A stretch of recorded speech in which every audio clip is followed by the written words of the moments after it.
Saudações a todos, bem-vindos a mais um vídeo da Omnipédia. Como é que vocês estão? Eu sei que eu demorei um pouquinho para retornar por aqui, mas tem bom motivo para isso. O vídeo de hoje foi realmente complicado de fazer porque ele é denso e ele é longo. O roteiro foi bem complicado, mas acredito que o resultado final valeu a pena, conforme vocês vão conferir agora.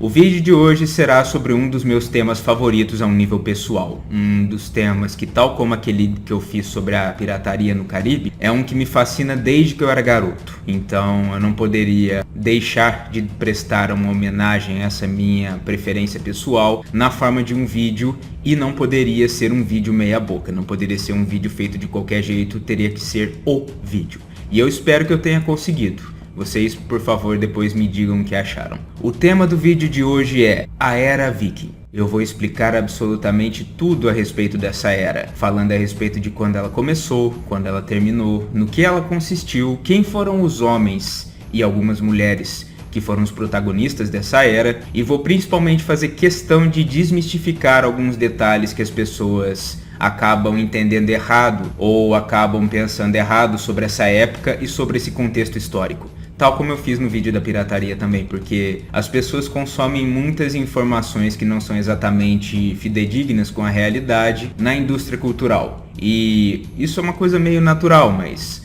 ainda assim é sempre bom saber como as coisas de fato foram, não é verdade? Antes de nós começarmos o vídeo propriamente dito, eu peço a todos, como sempre, que curtam, compartilhem o material com os amigos que se interessam por essa temática, se inscrevam no canal caso ainda não sejam inscritos e considerem contribuir de forma mais direta com o meu trabalho aqui através do Pix. O QR Code está aí no cantinho superior esquerdo da sua tela. Caso você queira contribuir, basta escaneá-lo ou usar a chave do canal que está aqui embaixo na descrição. Com isso fora do caminho, comecemos a falar a respeito da Era Viking. Antes de começarmos a falar sobre aquilo que a maioria das pessoas imagina quando pensam sobre os Vikings, um dos grupos humanos mais romantizados e floreados na história da indústria do entretenimento, sem sombra de dúvidas, é preciso oferecer a vocês um contexto geral do que estamos falando, tanto para que todos possam se situar de maneira mais fácil dentro da história que estou prestes a contar, quanto para lançar as bases de algumas desmistificações que pretendo fazer neste vídeo, para que todos os que assistirem terminem de ver sabendo um pouco mais sobre a história real desses povos nórdicos e pensando um pouco menos nos estereótipos, alguns dos quais absurdos, criados por filmes, livros, jogos e relatos medievais de padres furiosos. A região da atual Escandinávia, um nome que deriva ou diretamente do nome da deusa do inverno da mitologia nórdica, Skadi, algo bem adequado quando consideramos o meio ambiente gélido dessa porção do mundo, ou do termo germânico antigo Skadan, que significava algo como perigo ou dano, devido à dureza da costa da região sul desta península. Essa região vem sendo habitada por seres humanos já há milhares de anos, com os primeiros registros arqueológicos da presença humana por aqui datando de pelo menos desde o final da última grande glaciação, por volta do 7º milênio antes da Era Comum.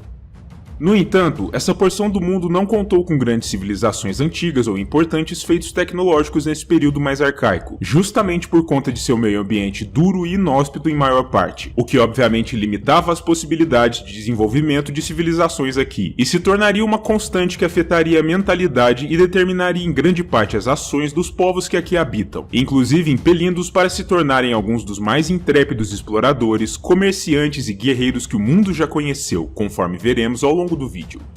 Os registros primários sobre a Escandinávia no período clássico são lamentavelmente escassos, e nos vêm principalmente de fontes oriundas das civilizações do sul da Europa, como gregos e romanos, com o restante da contagem da história dos povos nórdicos sendo feita através da arqueologia, da paleontologia, da antropologia e de uma boa dose de especulações educadas. Essa situação apenas começaria a mudar já após o final do período clássico, com a queda do Império Romano Ocidental e o advento da Idade Média Europeia. Esse período dentro do contexto escandinavo é conhecido por dois nomes específicos: a Idade do Ferro Germânica, iniciada após a queda de Roma, em que os povos germânicos em geral começaram a se tornar lentamente mais sofisticados em seus trabalhos com metais e em seu refino civilizacional como um todo, e como a Era de Vendel, na Suécia atual, nome dado em homenagem a um povoamento da época, na província histórica de Uppland. Esse chamado período de Vendel inaugurou as bases para aquilo que as pessoas viriam a conhecer mais tarde como a Era Viking, um nome algo limitante, mas para entendermos exatamente para onde estamos caminhando com essa história, e por que é que o nome Era Viking é algo simplista para designar esse período da história da Escandinávia, ainda que faça todo o sentido dada a imensa fama que os vikings angariaram ao longo da história, precisamos primeiro criar uma pequena tangente para explicar, afinal de contas, o que vem a ser um viking. Antes de mais nada, é importante apontar que o termo viking não diz respeito a um povo e nem a uma ocupação em especial. A palavra viking é na realidade um verbo, que pode ser definido como o ato de saquear em incursões de pilhagem contra outros povos, escandinavos ou não, através de rotas marítimas em especial. Trocando em miúdos, o entendimento medieval era de que viking, uma palavra que tem origens etimológicas muito provavelmente no termo anglo-saxão viking, que designava alguém oriundo de um vik, ou vilarejo, designava em especial aqueles que se lançavam em aventuras de saque, ou seja, a atividade de piratas e saqueadores oriundos da Península Escandinava naquele período. Outras possíveis origens etimológicas para a palavra são os termos nórdicos vik, que designaria aquele que parte para os mares a partir de uma baía, ou vikan, que quer dizer virar, uma referência à forma como os remadores viravam os remos dos navios tradicionais dessa região, que eram propelidos em especial por esse método, ou seja, que designaria de maneira geral a um navegante ou marinheiro. Por isso, de antemão, não pense nos vikings como uma civilização ou um povo específico, até porque nem todos os escandinavos eram vikings e nem todos os vikings eram escandinavos, mas sim como uma espécie de casta dentro das sociedades nórdicas daquele período, principalmente, cujo propósito e meio de vida maiores eram de se lançar aos mares em incursões de pilhagem, extorsão e violência, em nome de ganhos materiais ou, na pior das hipóteses, por uma questão de subsistência, ao menos inicialmente. Nesse sentido, também acho importante apontar que a confusão sobre a etimologia e as origens do nome viking se dá por uma questão bastante simples. Os próprios nórdicos não nos deixaram fontes escritas sobre a forma como se referiam a si mesmos à época, pois os primeiros registros primários desses povos sobre suas incursões e sobre sua história são não apenas problemáticos, por não serem exatamente crônicas, mas também por terem surgido séculos após o final do período que se convencionou chamar de Era Viking, cuja cronologia explicarei mais adiante. O início dessa chamada Era dos Vikings, bem como seu final, foram estabelecidos de maneira arbitrária por historiadores modernos, pois a falta de fontes primárias confiáveis sobre os acontecimentos do período limitam grandemente nossa capacidade de estabelecer os fatos de forma tão clara. Convencionou-se estabelecer o início da Era Viking no ano de 793 da Era Comum, por conta de um dos eventos mais significativos e mais emblemáticos do estilo de vida destes saqueadores dos mares: o ataque relâmpago e súbito de um grupo de vikings à abadia isolada de Lindisfarne, localizada em uma pequena ilha rente à costa da Nortúmbria, na atual Inglaterra, na manhã do dia 8 de junho. É importante salientar que as incursões dos vikings em si não se iniciaram exatamente em 793 e não terminariam abruptamente ao final da chamada Era Viking, mas ainda assim, precisamos de parâmetros nos quais nos apoiarmos para estudar esse contexto histórico, e por isso, vamos seguir a convenção. A abadia era considerada como um grande e importante centro de aprendizado e catequização conhecida como a Ilha Sagrada naquela região do mundo, e guardava em seu interior não apenas um tesouro em forma de conhecimento, com uma vultosa biblioteca repleta de tomos copiados à mão contendo diversos temas ligados ao saber religioso e secular, mas também um tesouro em sentido mais tradicional, com crucifixos, relicários, aspersores, pratos, taças e outros artefatos religiosos feitos a partir de metais e pedras preciosas e semipreciosas, cujo valor monetário era até difícil de calcular, ainda que, na visão dos cristãos da região, estes objetos sagrados fossem também invioláveis, pois era inconcebível que alguém em sã consciência profanasse e manchasse a casa de Deus apenas por ganhos financeiros, ou ao menos era isso que os próprios monges pensavam. Eles acreditavam estar bastante seguros apenas pelo caráter santo de seu estabelecimento, e que por conta disso, ninguém jamais ousaria molestá-los, mas naquele dia 8 de junho, eles tiveram uma sangrenta e dura lição. Velas desconhecidas surgiram do nada no horizonte do mar em torno da ilha, impulsionando longos e esguios navios muito diferentes daqueles dessas terras, e por isso os religiosos a princípio ficaram confusos.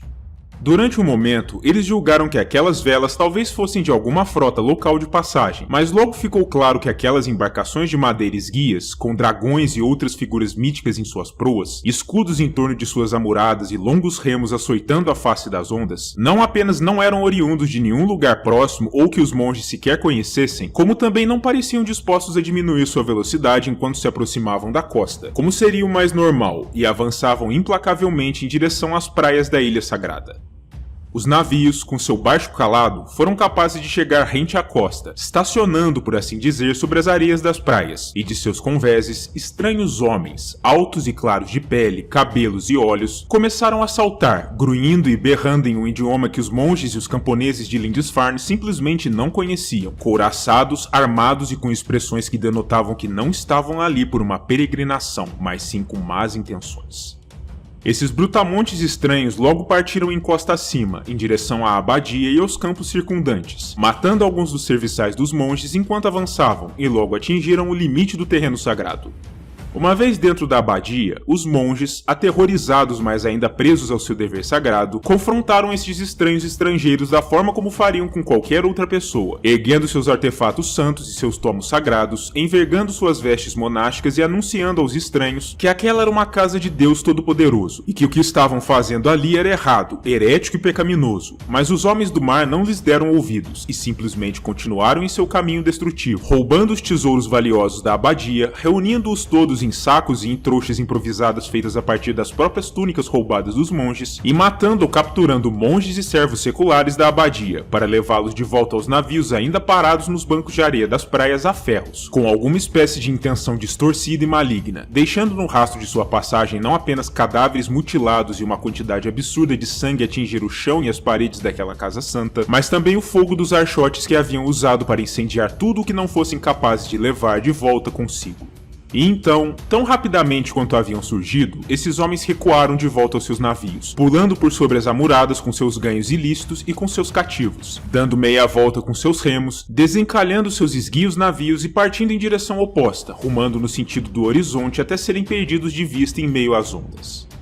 A história que acabo de contar aqui é um relato do ataque tido como a primeira grande marca dos métodos dos vikings na inauguração de sua era, além de ser também um de seus modus operandes preferidos. O ataque a monastérios, abadias, priorados e outras casas religiosas, especialmente casas isoladas. E após o final desse ataque relativamente curto, mas profundamente brutal e traumático, os monges sobreviventes da abadia, em especial seu líder, o bispo Rigbaldo, trataram rapidamente de redigir cartas e relatos absolutamente ultrajados sobre o que tinham presenciado, anunciando aqueles saqueadores como legítimos demônios saídos do inferno, questionando o tamanho do absurdo daquele ataque a um terreno sagrado e questionando também as autoridades da Northumbria a respeito de como um tamanho assinte como aquele podia ter acontecido em primeiro lugar. Ou seja, pode-se dizer que os relatos irados e revoltados de monges como o bispo Rigbaldo, que foram frequentes após os ataques dos vikings, já que os religiosos eram largamente as pessoas mais instruídas e letradas do período, foram boa parte do motivo por trás da fama que os vikings têm até os dias atuais, e eram em geral bastante exagerados, pois convenhamos, se você tivesse acabado de ser atacado, desrespeitado, saqueado e devastado por um determinado grupo, seria bem natural que você também sentisse uma profunda revolta contra esse grupo e o enxergasse como ainda muito pior do que ele de fato era.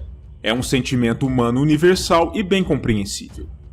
Pois bem, este ataque viking a Lindisfarne serviu como uma espécie de cartão de visitas dos saqueadores nórdicos não apenas aos saxões, mas também a toda a Europa Ocidental, pois notícias sobre o saque rapidamente se espalharam pelo continente, em especial no seio da Igreja Católica, serve bem também para nos dar alguma noção de como os vikings operavam e, principalmente, por que é que eles têm a fama que têm hoje em dia.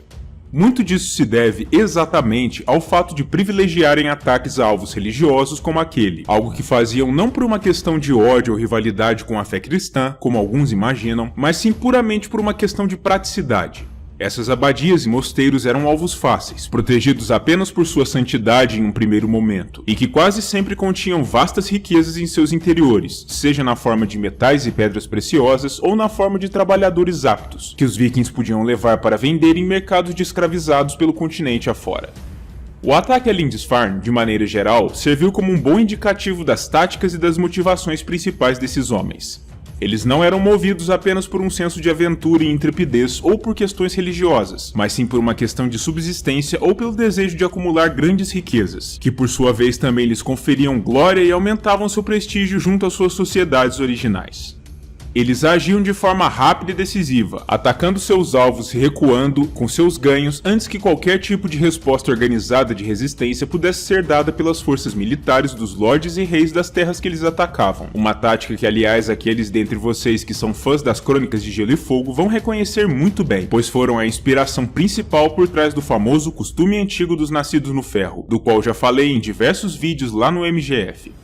Os ataques vikings à costa da Europa Ocidental apenas aumentaram após Lindisfarne, se aproveitando em especial da pouca preparação dos reinos da região para lidar com as táticas rápidas dos saqueadores. E grandes ganhos foram obtidos nessa fase inicial da Era Viking, com mesmo os mais poderosos dos monarcas do continente, como o próprio Carlos Magno, o lendário primeiro Sacro Imperador Romano, se vendo quase impotente na missão de deter esses homens. Não demorou até que os vikings se tornassem o pesadelo dos outros europeus, e para que seus longos navios bem característicos, conhecidos como dracares, fossem vistos singrando as águas tanto dos mares em torno do continente, quanto até mesmo dos mais rasos rios navegáveis dessa região, pois como dito anteriormente, o calado baixo desses navios, querendo dizer a porção do casco que fica abaixo da linha d'água, tornava-os muito versáteis, permitindo que pudessem ir onde navios maiores e mais pesados simplesmente não poderiam, aumentando assim em muitas possibilidades de saques para os vikings, pois as maiores cidades, as mais ricas abadias e os mais opulentos monastérios da época tendiam a se localizar invariavelmente próximos à costa ou ao longo do leito dos principais rios, ou seja, os vikings tinham amplo acesso a esses lugares.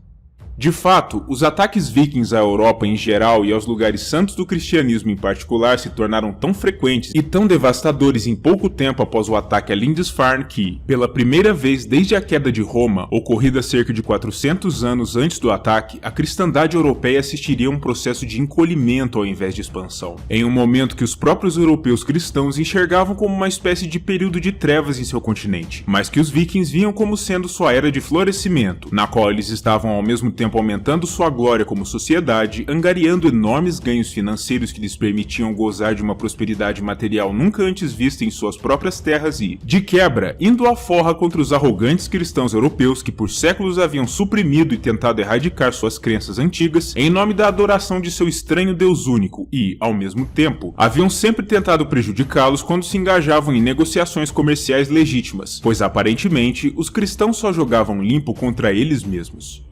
Pois é, quando se trata do estudo da história, quase tudo é uma questão de perspectiva. Contudo, isso nos leva também a uma ponderação quase inevitável sobre o início dessa assim chamada Era Viking. O que levou os nórdicos a se lançarem ao mar em um primeiro momento? Bom, antes de mais nada, vale lembrar que boa parte da Península Escandinava não é apenas dura no aspecto climático, mas também muito escarpada, em especial na região da atual Noruega, que é formada em sua maior parte por montanhas e escarpas difíceis de se percorrer por terra, o que levou inclusive os nórdicos a se desenvolverem de maneira largamente independente entre si, focados em núcleos populacionais pequenos e rentes à costa, seja diretamente no mar ou em rios e nos famosos fiordes que percorrem a costa da região de cima a baixo.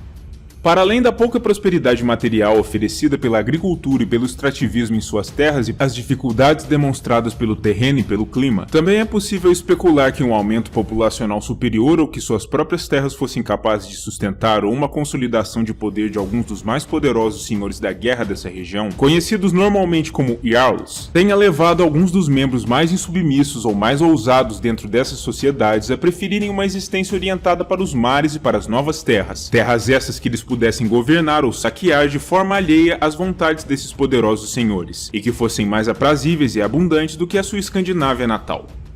Por isso, esses homens, se aproveitando das capacidades adquiridas durante sua formação já naturalmente orientada para as atividades dos mares e para a guerra, se lançaram ao mar e às aventuras de saque, pilhagem e, mais tarde, também de colonização e comércio. Pois se existe algo importante a se falar sobre a Era Viking é que, ainda que a parte dos saques e das aventuras seja mais dramática e, portanto, a preferida para se representar na mídia, ela não representava sequer a maior parte dessa experiência coletiva, e as viagens de colonização e de troca comerciais eram tão ou mais importantes do que a porção de saques da história, mas já vamos falar sobre isso mais detidamente.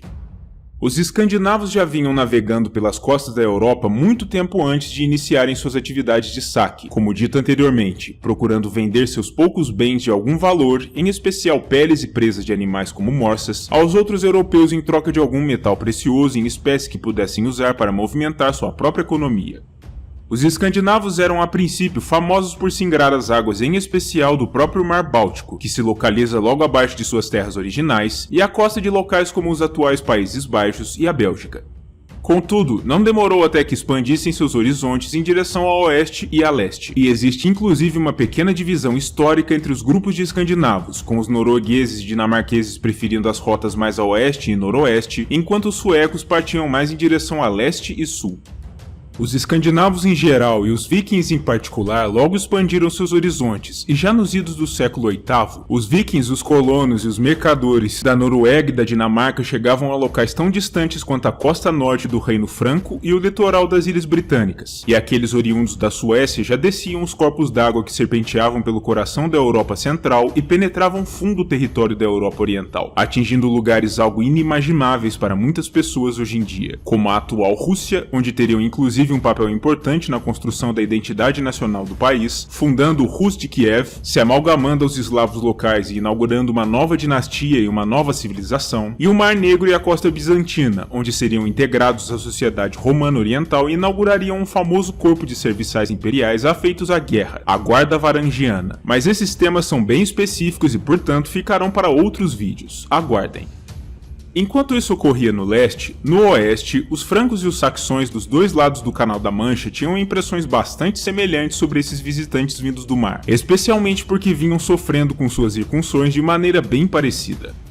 Nos reinos da Inglaterra e da Irlanda, esses homens eram conhecidos em geral como danos ou daneses, palavras que remetem a dinamarqueses, não importando de que parte da Escandinávia viessem, e para além de suas incursões de saque, ficaram conhecidos por virem em números cada vez maiores, não apenas para roubar tesouros e escravizar pessoas, mas também para tomar as terras antes ocupadas pelos saxões, fundando cidades e reinos próprios, que em um determinado ponto se tornaram tão poderosos que vieram a ser conhecidos mais tarde como Danelaw, que pode ser traduzido de forma grosseira como o Reino Dano ou a Lei dos Danos, um espaço geográfico no qual as leis e os ditames dos líderes nórdicos governavam o dia a dia das pessoas, suplantando a tradição dos povos que ali existiam anteriormente. Esse também é um tema bastante específico que será coberto mais a fundo em um vídeo futuro.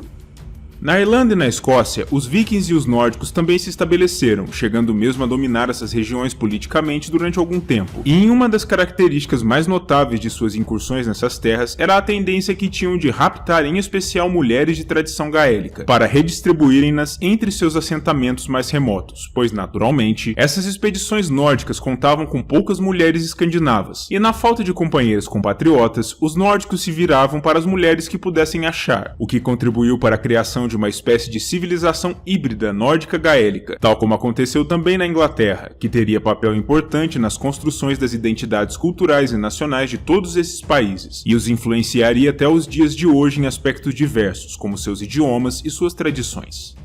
Já na França, as coisas eram um tanto mais complicadas, mas a solução encontrada pelos francos foi também, pode-se dizer, mais elegante. Os saqueadores vikings pareciam mesmo imparáveis aos olhos dos reis e lordes francos, e sua resistência possível havia se tornado ainda mais fraca com o desmembramento do antigo reino de Carlos Magno em 3 partes diferentes, diminuindo sua capacidade de luta coesa.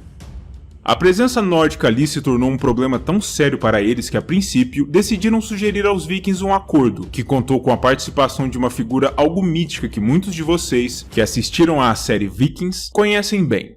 No ano 845, a cidade de Paris foi saqueada por um grande destacamento viking liderado por ninguém menos do que Ragnar Lothbrok, um dos personagens mais famosos e mais significativos do período medieval, embora sua existência ainda seja algo debatida. Após esse saque inacreditável a uma das maiores e mais poderosas cidades da cristandade, o rei franco do período, Carlos II, conhecido comicamente como Carlos o Calvo, se viu forçado a oferecer termos de acordo a Ragnar. Em troca do fim das hostilidades e dos saques de seus homens ao seu reino, o rei se comprometia a oferecer ao líder guerreiro viking uma vultosa compensação financeira, um suborno de quase 3 toneladas de ouro e prata, para convencê-lo a manter aquela paz. Essa imensa oferta monetária seria replicada por diversos reis posteriores, para tentar refrear a ânsia de ataques dos nórdicos, pois sairia mais barato suborná-los do que tentar enfrentá-los em batalha, e esse tipo de acordo recebeu o nome de Danegeld, algo que podemos traduzir como Ouro dos Danos, um nome naturalmente oriundo da Inglaterra, onde a prática também era conduzida.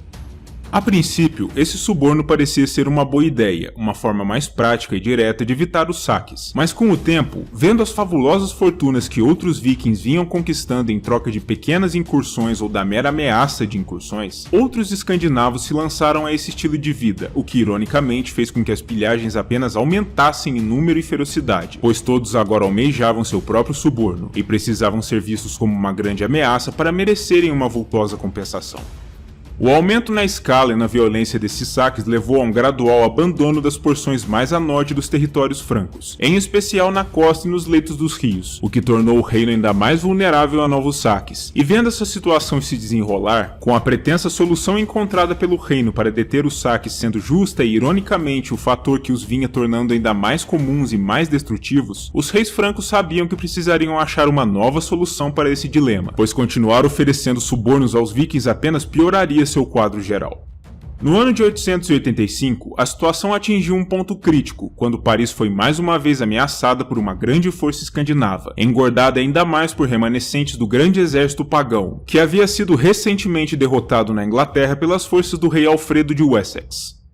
Essa ameaçadora força viking era comandada por outro dos mais famosos personagens do período, um homem chamado Rolf, que é mais conhecido por nós pela versão latinizada de seu nome, Rollo, um indivíduo tão gigantesco e forte que era conhecido na época como o Caminhante, pois dizia-se que era simplesmente pesado demais para montar em um cavalo.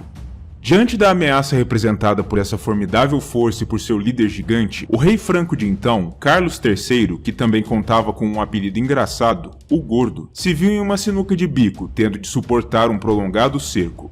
Aquilo era um impasse perigoso, tanto para Carlos quanto para Rollo, e demandava uma solução satisfatória. Nesse primeiro ataque a Paris, o rei Carlos simplesmente fez o que seus antecessores fariam, oferecendo a Rollo um Danegeld de mais de 300 kg de metais preciosos em troca de uma mudança de alvo, para que o líder guerreiro desistisse de atacar Paris e atacasse ao invés disso a Borgonha, os rivais de Carlos mais a sul, e assim foi feito. O caso é que essa solução não duraria por muito tempo, nem para os propósitos de Rollo, que vinha se tornando a cada ano um homem mais velho, rico e afamado, mas também cansado, que desejava acima de tudo assegurar um grandioso legado para si mesmo e para seus descendentes, nem para o dos reis francos, que por sua vez desejavam apenas encontrar uma maneira de assegurar a paz e a proteção de seu território contra aqueles saqueadores do norte, e sabiam que os subornos eram apenas uma solução paliativa para esse problema. Por isso, em 911, Rollo e seu exército sitiaram Paris uma vez mais, e dessa vez, uma solução mais definitiva teria de ser encontrada para o impasse entre os dois povos, pois caso contrário, eles se exterminariam em uma longa guerra de atrição. O governo franco cabia agora ao rei Carlos III, conhecido como Carlos, o Simples, um primo do velho Carlos o Gordo, que demonstrou uma sagacidade muito além do que seu apelido poderia sugerir. Após uma batalha fulminante entre suas próprias forças e o exército de Rollo, que terminou sem um vencedor claro, se vendo quase sem fundos e sem condições de oferecer ao líder guerreiro outro suborno como o anterior, Carlos propôs uma solução alternativa radical. Ele propôs a Rollo que, em troca de um juramento de lealdade de si mesmo e de seus homens, da promessa de manutenção da paz em seus domínios, de reunir suas forças e partir para a guerra quando fosse conclamado e, especialmente, da conversão dos vikings ao cristianismo, as terras no extremo norte de seu reino seriam conferidas em perpetuidade a eles, sob a forma de um novo ducado, para que Rollo e seus descendentes governassem, exercendo poder sobre essa porção da Europa e se tornando senhores por seu próprio direito. O raciocínio do rei Carlos era simples.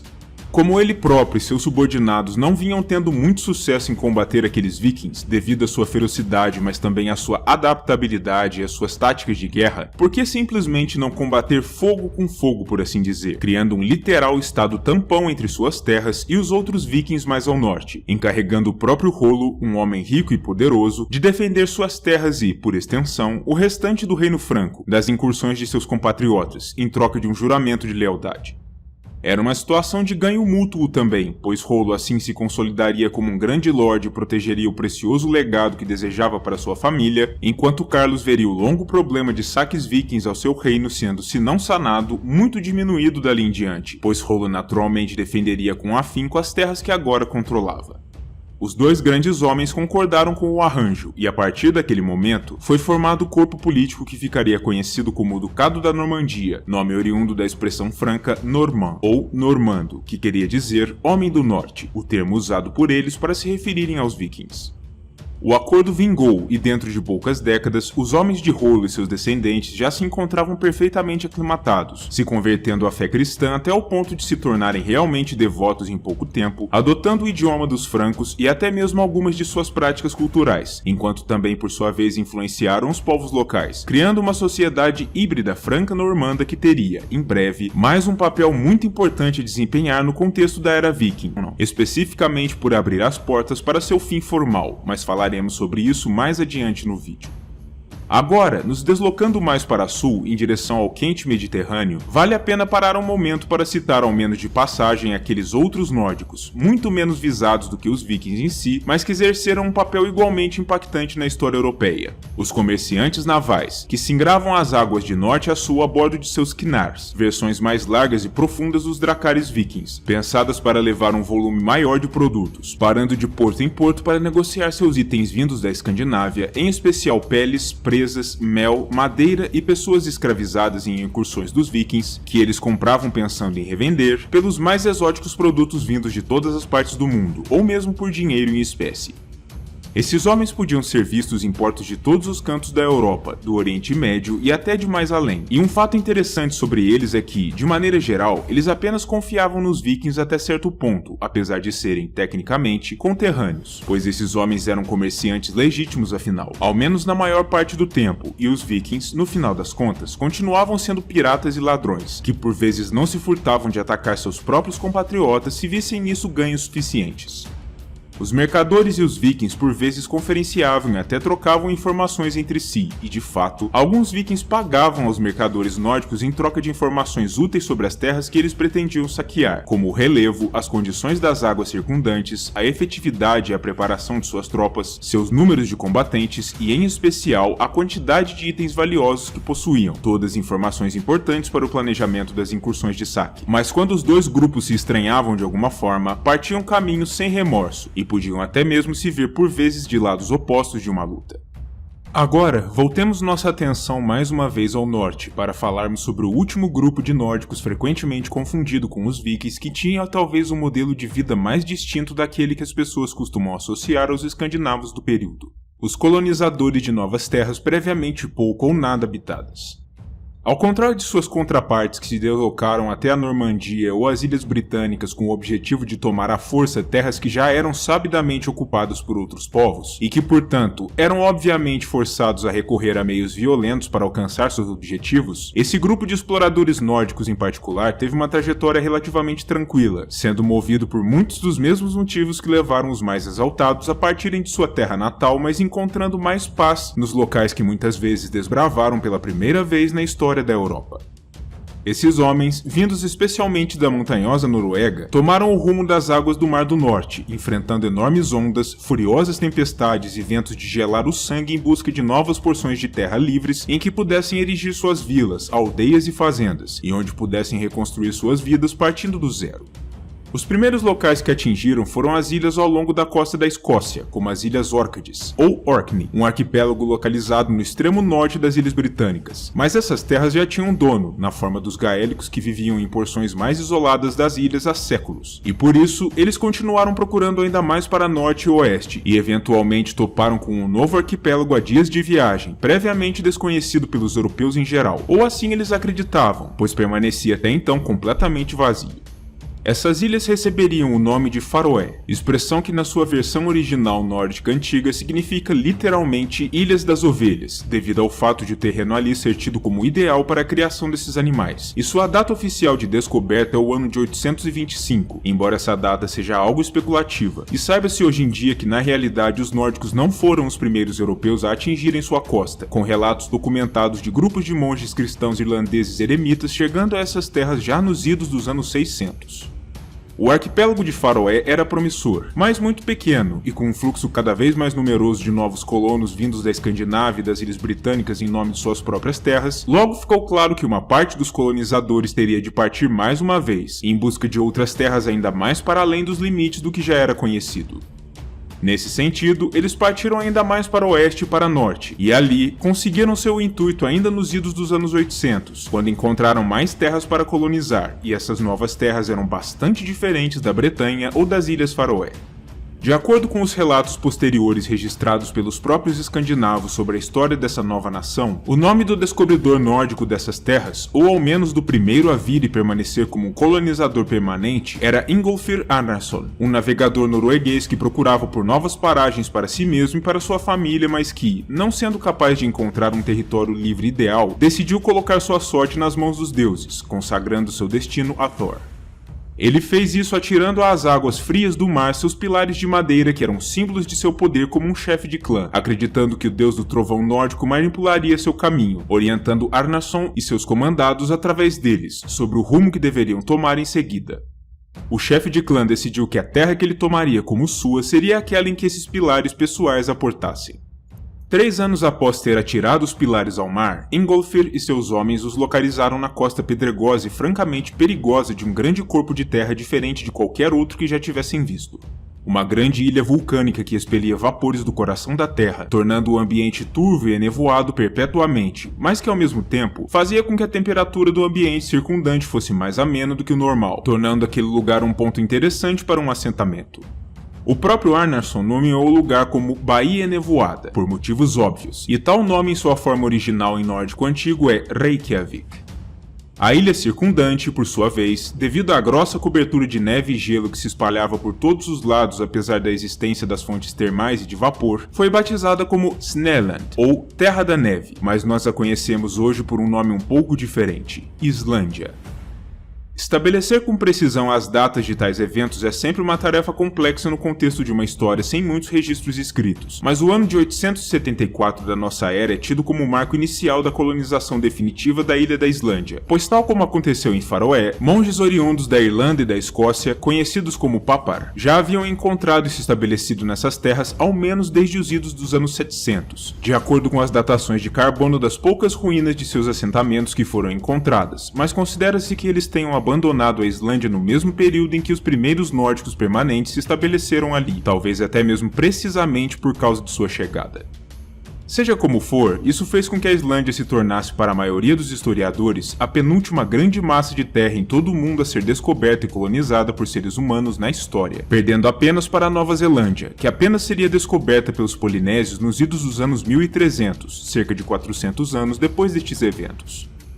A Islândia foi oficialmente estabelecida como uma comunidade organizada no ano de 930, ano que é considerado também como o marco inicial de sua fundação. E o terreno, embora fosse em sua maior parte coberto por neve e gelo de fato, se mostrou convidativo para os colonizadores, tanto por ser agora completamente desabitado, quanto por oferecer certas vantagens nessa porção fria do mundo, como uma quente corrente marítima que circundava sua extensão, que propiciava a existência de enormes cardumes de peixes e de outras tantas criaturas marinhas nas águas e de grandes comunidades de outros animais aquáticos e semiaquáticos na costa da ilha, dos quais os colonizadores poderiam sobreviver mesmo em tempos de escassez, ou as afamadas fontes termais que pipocavam por todos os cantos da ilha, que serviam não apenas para moderar o clima mesmo no auge dos duros invernos, como também para tornar a existência dessas pessoas minimamente tolerável em geral, e podiam até mesmo conter certas propriedades curativas ou medicinais. Contudo, nem tudo são flores, e como sempre, os problemas não demoraram a começar a aparecer. A Islândia, embora fosse muito maior do que as Ilhas Faroé em extensão, também não era inesgotável, e já pelos idos dos anos 970 e 980, a ilha já estava se tornando populosa e apinhada o suficiente para que problemas e atritos entre os vizinhos e com os recém-chegados da Escandinávia começassem a aparecer. Então, mais uma vez, algumas pessoas teriam que sair dali e procurar por mais terras livres, como acontecera nas Ilhas Faroé. Nesse sentido, houve ao menos um homem que se sentiu especialmente entusiasmado com a perspectiva de dar o fora daquela ilha, pois além das motivações econômicas, ele padecia também de profundos problemas de socialização e de um ódio profundo por quase todos os seus vizinhos. Estou falando de outra das grandes figuras nórdicas deste período, que você provavelmente conhece ao menos por nome, Erik Thorvaldsson, mais conhecido pela história como Erik, o Vermelho. Nascido por volta do ano de 950 no sul da atual Noruega, Erik viveu uma vida repleta de percalços e problemas de diversas ordens. Aos 10 anos de idade, ele e sua família foram forçados a se exilarem na Escandinávia, após seu pai se envolver em um crime de morte, o que os levou a se estabelecerem na ilha da Islândia. Seguindo fielmente essa bela tradição familiar, no ano 982, quando Erik tinha algo em torno de 30 anos de idade e já era um chefe de família estabelecido, ele se envolveu em uma querela com um de seus vizinhos, que terminou com Erik simplesmente assassinando o homem, mais um crime de morte. A família da vítima levantou um caso contra Erik junto ao Althing, uma espécie de proto-parlamento islandês estabelecido recentemente, do qual falarei mais em um vídeo futuro sobre a história da Islândia. Mas o que importa para o vídeo de hoje é que tal parlamento decidiu punir Erik da mesma forma como seu pai havia sido punido, com o exílio. Erik e sua família teriam de abandonar a Islândia por um período de 3 anos, e por isso, o líder empacotou seus pertences, reuniu seus parentes, agregados e servos e partiu para os mares, em busca de algum outro local para colonizar. Erik pensou ter encontrado um local para chamar de seu em uma ilha na costa da Inglaterra, mas mais uma vez, seu temperamento efervescente o colocou em uma disputa com um de seus vizinhos, o que o levou a assassinar não um, mas alguns outros homens. E mais uma vez, o homem que passou a ser conhecido como o Vermelho por razões bastante evidentes precisou se lançar ao mar com seus subordinados, em busca de outro lote de terra livre, um que de preferência fosse realmente livre de leis e ditames pregressos, e principalmente que não apresentasse mais vizinhos irritantes que atrapalhassem os planos de Erik. Nesse sentido, ele se lembrou das histórias sobre um outro capitão naval que havia sido tirado de seu curso normal por uma tempestade e que havia acabado por descobrir uma enorme porção de terra ainda mais a noroeste a partir da Islândia, um local que outro norueguês, com que Erik chegou a conversar, tentou até mesmo colonizar, desistindo rapidamente ao constatar que aquela terra era ainda mais dura do que a Islândia, mais fria e mais implacável e, principalmente, totalmente vazia de humanos. O que ocorre é que esse ponto era precisamente o chamariz para Erik, o Vermelho, e ele não teve dúvidas do que teria que fazer em seguida. Embarcou em seus navios e partiu em direção a essa tal nova terra fria, inóspita porém vazia, disposto a torná-la seu novo lar. Erik e seus familiares desembarcaram em algum ponto na costa oeste dessa nova terra, e ao desembarcarem, tiveram a certeza de que, de fato, aquele local era ao mesmo tempo vazio, disponível e duro para se colonizar. Eles até tentaram uma colonização por conta própria, mas o primeiro inverno naquela porção do mundo demonstrou que apenas uma comunidade poderia sustentar devidamente a vida humana naquelas paragens, ou seja, Erik teria que recorrer àquilo que vinha tentando evitar. Ele teria de atrair alguns novos vizinhos. Isso fez com que Erik divisasse um plano, que podemos até mesmo considerar como uma das primeiras grandes campanhas de marketing na história registrada. Retornando à Islândia, após findado seu período de banimento, e que àquela altura leria mais pessoas do que poderia comportar a longo prazo de qualquer forma, Erik falou a respeito das férteis e aprazíveis terras que havia descoberto e ocupado, convidando mais pessoas para se juntarem a si e aos seus, e falando daquele local com um nome bastante inusitado considerando-se sua realidade, Groenlândia, derivado do termo nórdico antigo Grönland, que significa literalmente terra verde, o que era tudo o que aquela grande ilha não era. Mas ainda assim, sua tática funcionou, e em pouco tempo, mais pessoas haviam sido atraídas ao seu assentamento na ilha, até o ponto de formarem uma sociedade estável, ainda que não abundante, mas já adequada à manutenção de uma ocupação prolongada naquele local, já que afinal de contas, a maioria das pessoas que haviam se mudado para lá já eram gente que não teria outras opções no que diz respeito às terras para ocupar, de modo que aquilo teria de servir, ainda que não fosse o que Erik havia prometido. No entanto, a ocupação da Groenlândia, por mais isolada e inóspita que fosse, ainda não foi o capítulo final de nossa história, pois no ano de 986, um dos colonizadores dessa região, Bjarni Herjolfsson, estava retornando à Islândia em busca de seus familiares, que haviam ficado por lá. Mas ao chegar à ilha, descobriu através de relatos de vizinhos que eles haviam decidido partir junto a Eric para as novas terras groenlandesas, seduzidos por suas promessas de prosperidade e terras abundantes.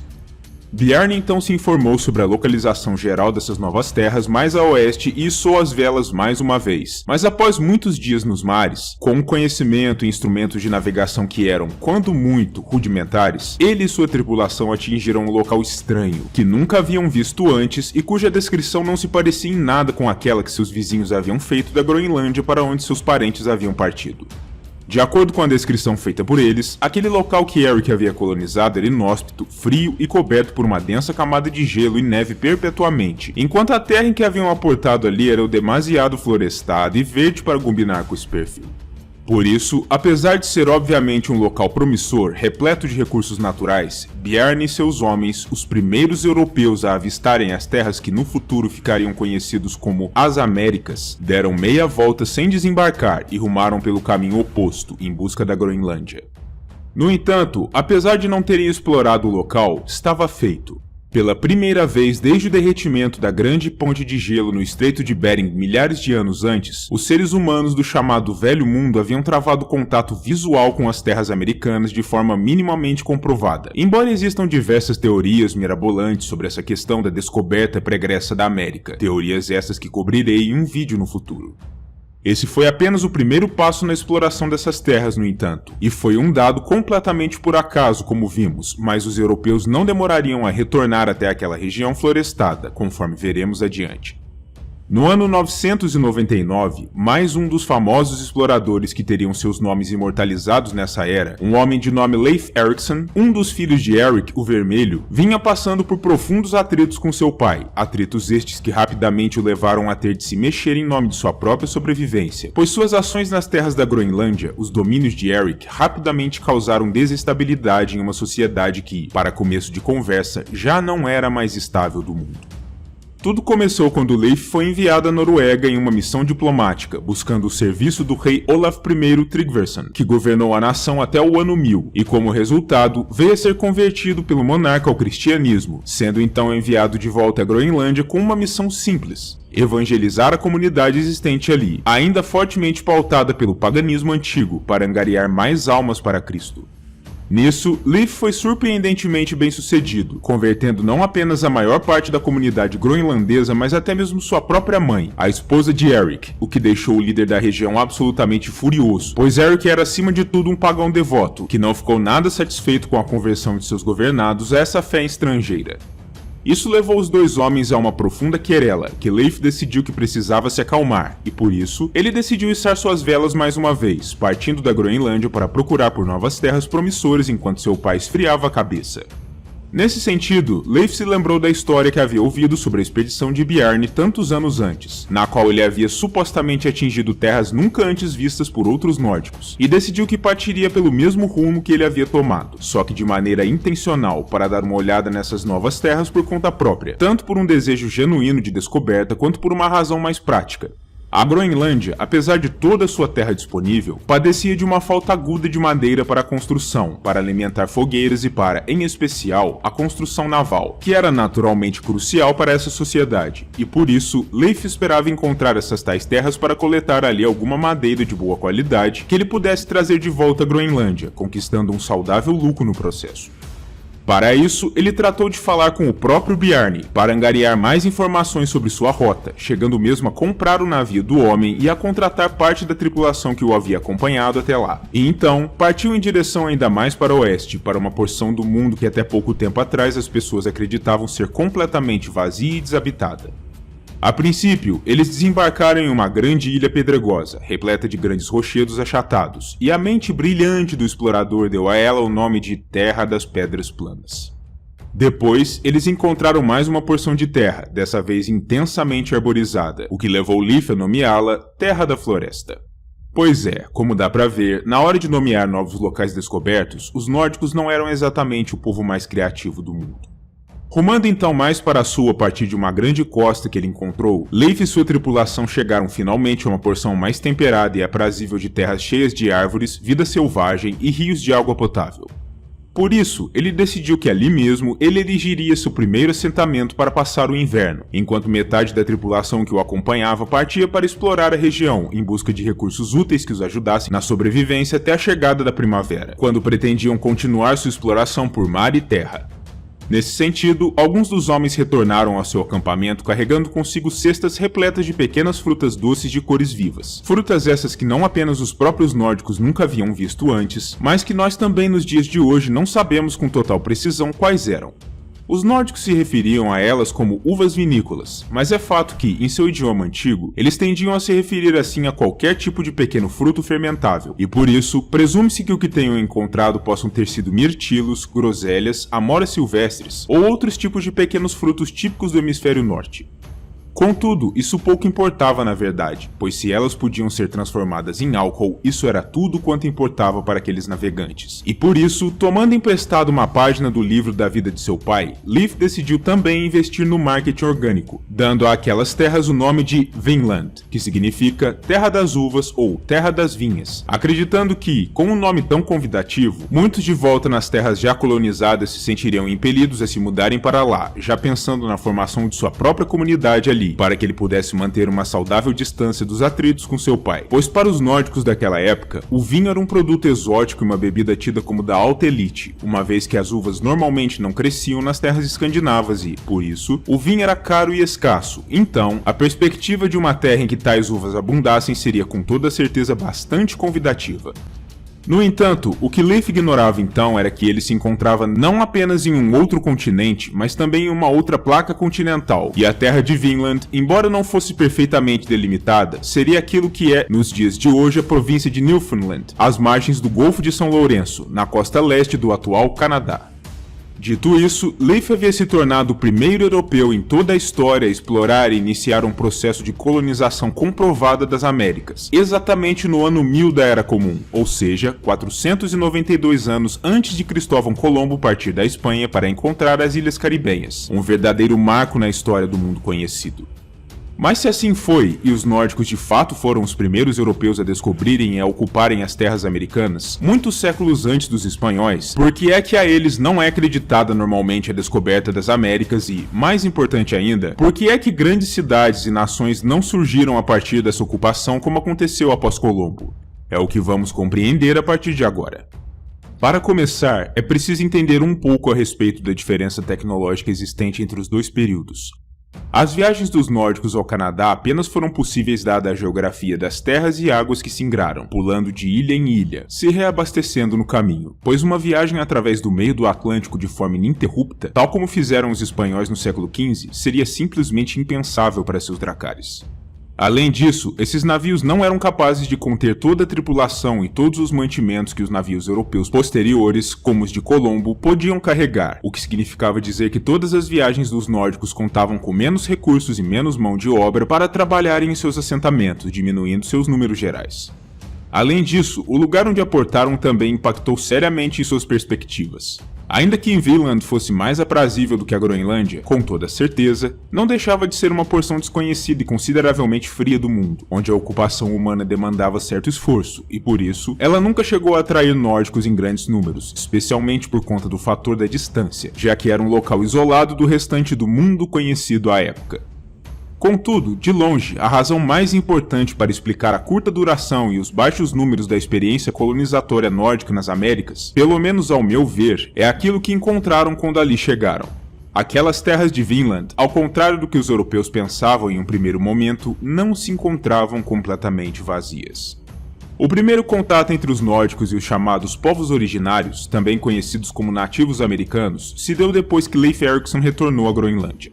Seu pai Eric havia falecido de uma peste que acometera as ilhas no mesmo ano que Leif descobrira Vinland, e por isso ele precisou permanecer na Groenlândia após sua volta para liderar o povo de seu pai, que naturalmente se voltou a ele por orientação, sendo Leif o herdeiro de seu líder anterior. Contudo, Leif enxergava potencial nas terras que descobrira, e para não ter que abrir mão completamente da exploração desse potencial, ainda que não pudesse ir ele mesmo de volta àquelas terras, decidiu enviar seu irmão mais jovem, Thorvald, como líder de uma nova expedição para aquelas terras, para que ele pudesse ir mais a fundo na descoberta dos recursos valiosos e das terras disponíveis naquele novo local. Thorvald foi à América em um período não descrito exatamente, mas presumivelmente pouco depois do retorno de seu irmão à Groenlândia, à frente de uma expedição que contava com muitos dos homens que haviam estado com Leif ali tempos antes, e os detalhes sobre sua exploração do continente são vagos na melhor das hipóteses, mas sabe-se que, em um determinado momento, em uma praia da região, ele travou contato com uma simples canoa de couro, e sob ela encontrou 9 homens, escondidos, como nunca havia visto antes. Esses estranhos humanos eram muito diferentes de si mesmo e de seus comandados. De pele avermelhada como cobre, com cabelos e olhos negros e com uma fala que Thorvald não era nem sequer capaz de tentar compreender, por não dividirem sequer uma raiz linguística comum, eles se vestiam com peles de animais grosseiras e empunhavam artefatos feitos a partir de madeira e pedras, não contando aparentemente com nada feito a partir de metais. De fato, a pele seca das roupas desses homens provavelmente está ligada à origem do termo que Thorvald e os nórdicos usariam para se referir a esses homens da região. Skrellings, uma palavra derivada do nórdico antigo skra, que significa literalmente pele seca. Outra possível origem etimológica do termo pode estar na expressão nórdica skrekja, que significa algo como grito ou berro, pois aos ouvidos dos nórdicos, a fala daqueles homens soava como um amontoado de gritos desconexos. Existe ainda uma terceira possível origem do termo, mais ligada à forma moderna da palavra, pois em islandês moderno, o termo skrelling significa simplesmente bárbaro, enquanto a palavra dinamarquesa derivada, skrelling, significa literalmente fraco, o que pode indicar que os nórdicos simplesmente se referiam a eles de maneira pejorativa como fracotes. Contudo, se essa terceira possível explicação for a correta, o fato é que a escolha do termo foi bastante infeliz, pois após o encontro do grupo de Thorvald com os 9 nativos, os desentendimentos e a violência não demoraram a se iniciar, e o resultado final foi um saldo de 8 homens nativos mortos, com apenas um conseguindo escapar da fúria e dos armamentos e couraças superiores dos nórdicos.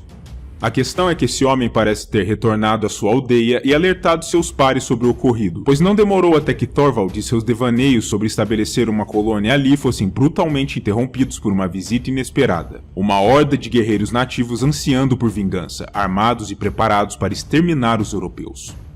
Thorvald ordenou que seus homens resistissem e formassem uma das famosas paredes de escudos pelas quais os vikings se tornaram tão conhecidos, mas embora seus guerreiros fossem valentes e seu armamento fosse tecnologicamente superior, os nativos vieram em um número muito superior ao deles, atirando uma chuva de flechas contra os nórdicos, e de acordo com as sagas que contam essa história, a primeira vítima de uma dessas flechas do lado europeu foi precisamente Thorvald Eriksson, que teria se tornado o primeiro nórdico e o primeiro europeu a comprovadamente morrer em terras americanas, mas naturalmente a precisão desse fato não pode ser verificada. O que importa para nós é que, após a morte de seu líder, os nórdicos recuaram para seus navios e deram meia volta, pois a partir desse encontro hostil, eles desenvolveram mais um conceito sobre aquelas terras novas. Elas eram perigosas, e a colonização ali não viria sem um sério custo em vidas humanas, pois as populações de bárbaros locais estavam claramente dispostas a resistir ao avanço europeu. Os nórdicos ainda retornariam mais algumas vezes para tentar reavivar a ideia de colonização de Vinland, inclusive com uma delas contando com a participação da irmã ilegítima de Leif e Thorvald, Freydis, uma personagem valente, expansiva e até algo meio insana, cuja história registrada é bastante curiosa, mas no final, todas elas tiveram o mesmo desfecho. Foram rechaçadas por uma combinação de mau tempo, condições duras, colheitas difíceis e confrontos constantes com os povos originários, além de disputas entre os próprios colonos. Os nórdicos do período não nos deixaram registros precisos sobre a ocupação das terras da América, e como citei anteriormente, nossas principais fontes para o entendimento dessa história são as sagas islandesas, escritas a partir dos anos 1200, muito tempo após o fato, e por isso é difícil saber ao certo quanto tempo duraram os esforços de colonização nórdica ali, mas de acordo com um diligente trabalho antropológico e arqueológico conduzido por décadas por cientistas, especialmente americanos e canadenses, em sítios como Lanzo Meadows, no Canadá, Canadá, o mais famoso assentamento nórdico das Américas, acreditamos que a colonização viking da América propriamente dita não tenha durado mais do que algumas poucas décadas, e pelos idos dos anos 1050, ela provavelmente já tinha cessado quase por completo, muito embora os nórdicos tenham continuado a vir à costa americana esporadicamente e em pequenos números até os idos dos anos 1400, pouco antes da partida de Colombo, especialmente para coletar madeira nas abundantes florestas da região, já que esse era um artigo em alta demanda, especialmente na Groenlândia.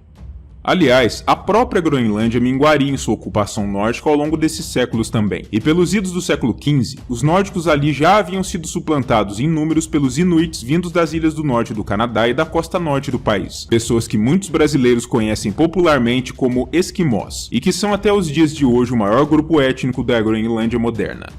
Tais Inuits, aliás, podem até mesmo ter sido descendentes ou aparentados de alguma forma aos povos originários que contenderam com os nórdicos no Canadá, culminando eventualmente com sua fuga do continente, mas não sabemos ao certo, pela falta de registros escritos precisos de ambos os lados.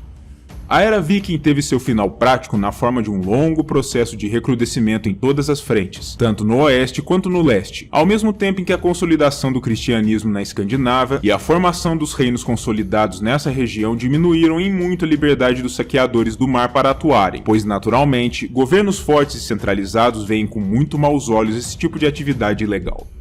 Contudo, existe também um marco arbitrário escolhido pelos historiadores como final formal dessa era, e esse marco é o ano de 1066, quando o Duque Guilherme da Normandia, um descendente em linha direta de Rollo e, portanto, alguém com sangue viking correndo em suas veias, embora fosse conhecido também como o Bastardo, de forma depreciativa por seus inimigos, se lançou à conquista das terras inglesas, através de um movimento histórico motivado por uma série de eventos e coincidências muito complexos que serão temas de um vídeo aqui na Omni no futuro, consolidando o reino da Inglaterra e recebendo a alcunha muito mais lisonjeira de O Conquistador. E sim, para aqueles de vocês que podem estar ponderando, a história do Duque Guilherme foi sim parte da inspiração de George Martin para a história da conquista de Aegon sobre Westeros, e eu talvez fale sobre isso em um vídeo específico no MGF algum dia.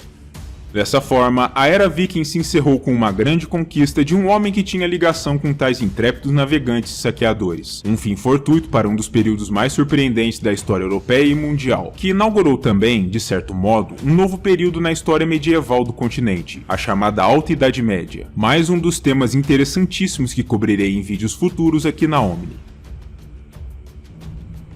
Pois aí está, essa foi a minha visão pessoal e a minha forma de explicar de maneira resumida como foi e no que consistiu a Era Viking. E agora eu gostaria de pedir encarecidamente que vocês, se possível, deixem um comentário aqui embaixo me dizendo se eu alcancei aquele objetivo que eu exprimi no começo do vídeo,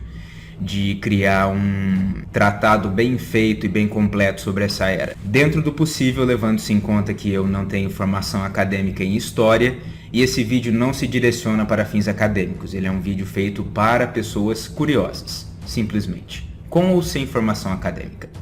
Me digam aqui embaixo o que vocês acharam, o que vocês acham do tema, o que vocês acham dessas histórias, o que vocês acham das produções culturais derivadas dessa época, e o que vocês acharam do vídeo, da qualidade, do roteiro, das informações, da parte gráfica. Digam aí abaixo o que vocês acharam e vamos conversar. Eu lembro a todos mais uma vez que caso ainda não tenham feito isso, curtam o vídeo, compartilhem o material com os amigos, se inscrevam no canal caso ainda não sejam inscritos e considerem a forma direta de contribuir com o trabalho aqui da Omni que eu expliquei anteriormente. Eu agradeço a todos pela audiência, pela paciência de sempre, pelo interesse naquilo que eu faço. Peço a todos que também deem uma olhadinha aqui embaixo na descrição no link para o meu canal primário, O Mundo de Gelo e Fogo, onde eu falo sobre as crônicas de Gelo e Fogo e sobre as séries derivadas. Para quem curte essa temática, eu acredito que é um canal muito legal para seguir também. E eu verei a todos novamente no próximo vídeo aqui da Omni ou lá no MGF, para quem já me acompanha por lá ou vai passar a acompanhar a partir de agora. Demorou? Um grande abraço a todos e valeu!